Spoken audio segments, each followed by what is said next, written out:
ఏపీలో రాజకీయాలు ఇప్పటిదాకా ఒక లెక్క, ఇక నుంచి మరొక లెక్క. YS Sharmila Congress party AP బాధ్యతలు స్వీకరించడం రాష్ట్ర రాజకీయాల్లోనే సరికొత్త అధ్యాయం.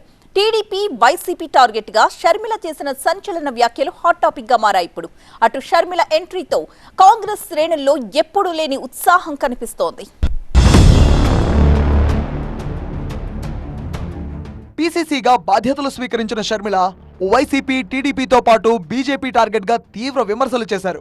ఏపీ రాజకీయాల్లో తన వైఖరి ఏంటనేది చెప్పకనే చెప్పేశారామె. గడిచిన 10 ఏళ్లలో ఏపీని అప్పుల కుప్పగా మార్చారని షర్మిల మండిపడ్డారు. 10 లక్షల కోట్ల అప్పుల్లో ఏపీ కూరుకుపోయింది. పోనీ అభివృద్ధి ఏమైనా జరిగిందా అంటే బోత దొంపెట్టి చూసినా కనపడడం లేదన్నారామె. రాష్ట్రంలో ఎక్కడ చూసినా దళితుల మీద దాడులు పెరిగిపోయాయి. దోచుకోవడం దాచుకోవడమే అన్నట్టుగా పాలన సాగుతుందన్నారామె. అమరావతి పేరుతో చంద్రబాబు గ్రాఫిక్స్ చూపించారు. ఆ తర్వాత వచ్చిన జగన్ 3 రాజధానులంటూ ఒక్క రాజధాని కూడా కట్టలేదు. చివరకు రాజధాని లేని రాష్ట్రంగా ఏపీని మార్చారంటూ ఆరోపించారు వైఎస్ షర్మిల. పోలవరాన్ని సైతం నిర్లక్ష్యం చేశారంటూ విరుచుకుపడ్డారామె. ఏపీకి ప్రత్యేక హోదా రాకపోవడానికి టీడీపీ వైసీపీనే ప్రధాన కారణమంటూ మండిపడ్డారు. ఆ రెండు పార్టీలు బీజేపీకి తొత్తులుగా మారి రాష్ట్రాన్ని తాకట్టు పెట్టారని ఆరోపించారు. వైసీపీ ముఖ్యమంత్రి జగన్ రెడ్డి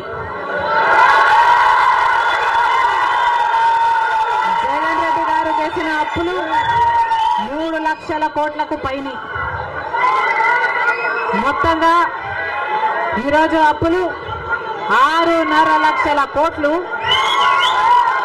రాష్ట్రానికి చెందిన అప్పులు, కార్పొరేషన్లకు చెందిన లోన్లు చెల్లించాల్సినవన్నీ కలుపుకుంటే 10 లక్షల కోట్ల అప్పుల భారం ఆంధ్ర రాష్ట్రం మీద ఉంది.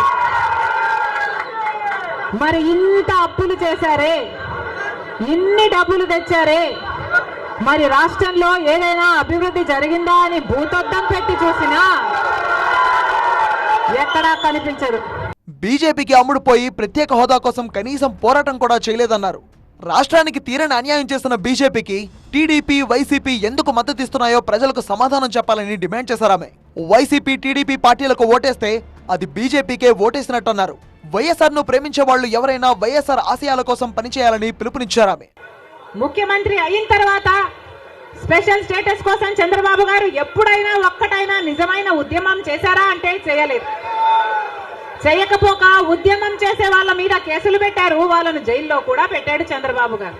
జగన్ రెడ్డి గారు ప్రతిపక్ష నాయకుడుగా ఉన్నంత కాలం స్పెషల్ స్టేటస్ మనకు రావాలి అని ప్రతిరోజు కొట్లాడాడు. నిరాహార దీక్షలు కూడా చేశారు. జగన్ రెడ్డి గారు చెప్పిన మాట, మేము అవిశ్వాస తీర్మానం ప్రవేశపెడతాము, తెలుగుదేశం పార్టీ ఎంపీలు అందరూ కూడా మద్దతు ఇవ్వండి, మూకుమ్మడి రాజీనామాలు చేస్తే స్పెషల్ స్టేటస్ ఎందుకు రాదో చూస్తారన్నాడు జగన్ రెడ్డి. ఆఖరికి జగన్ రెడ్డి గారు ముఖ్యమంత్రి అయిన తర్వాత ఒక్కసారైనా ఒక్కటైనా నిజమైన ఉద్యమం చేశాడా స్పెషల్ స్టేటస్ కోసం?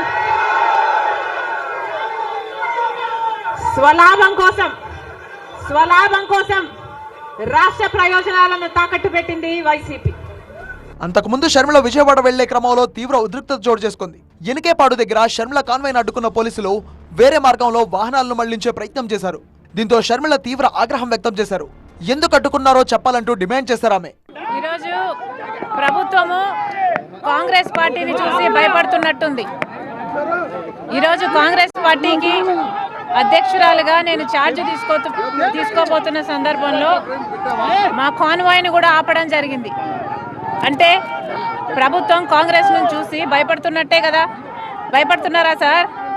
అయితే ట్రాఫిక్ క్లియర్ చేయడం కోసమే ముందు వాహనాలు పంపడం జరిగిందని, షర్మిల కాన్వాయ్కి ఎలాంటి ఆటంకం కలగలేదన్నారు విజయవాడ సిపి కాంతిరాణా. మరోవైపు షర్మిల ఎంట్రీతో ఏపీ కాంగ్రెస్ లో సరికొత్త ఉత్సాహం వచ్చింది. కొన్నాళ్లుగా సైలెంట్ గా ఉన్న నేతలు మళ్లీ యాక్టివ్ అవుతున్నారు. పలు పార్టీల నుంచి పలువురు నేతలు కాంగ్రెస్ లోకి చేరుతున్నారు. ముందు చెప్పినట్టుగానే మంగళగిరి ఎమ్మెల్యే ఆర్కే కాంగ్రెస్ గూటికి చేరారు.